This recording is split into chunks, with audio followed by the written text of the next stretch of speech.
stop, tu roules sur le boulevard BD, cet album est fait pour toi. Kyle Travel, tome 1, La fleur du souvenir.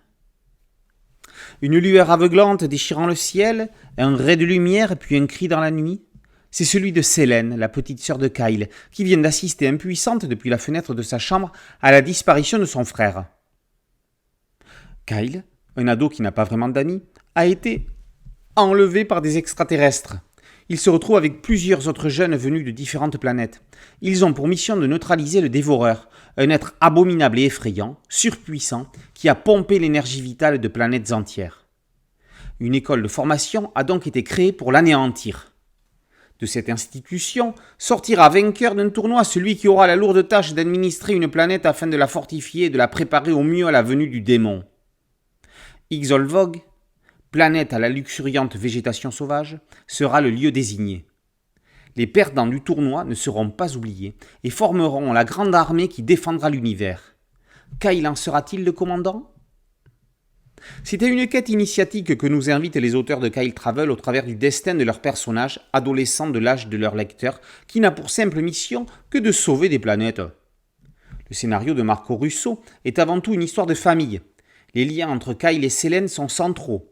Kyle a le sens de la justice, il est fidèle et loyal, il y a quelque chose de valérian, confirmé par le décor spatial. La série traite également de sujets d'actualité, comme le harcèlement et la solitude de l'adolescent qui doit se transformer en adulte et trouver sa place dans la société.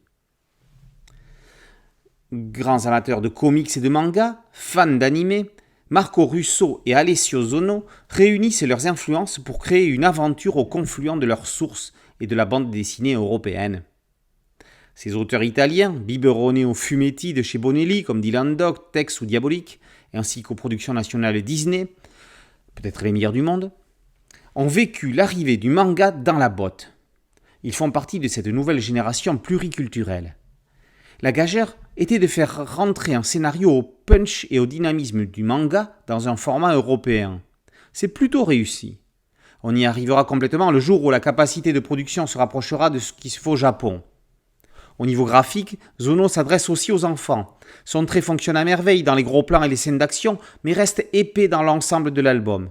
Il n'y a pas la finesse et les détails qui étaient nécessaires pour être publiés dans les années 80. C'est une question de génération, mais il est peut-être temps pour les éditeurs de se rendre compte que ce n'est pas parce que le lectorat visé est jeune que l'on ne doit pas leur proposer des graphismes de haute valeur, à l'égal d'un Mézières pour rester dans l'ambiance. Kyle Travel est une série de bonne facture qui a un potentiel à développer.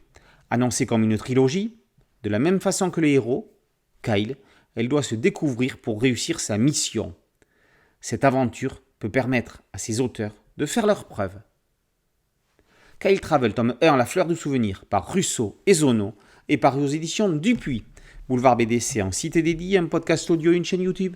Merci de liker, de partager et de vous abonner. A très bientôt sur Boulevard BD. Ciao.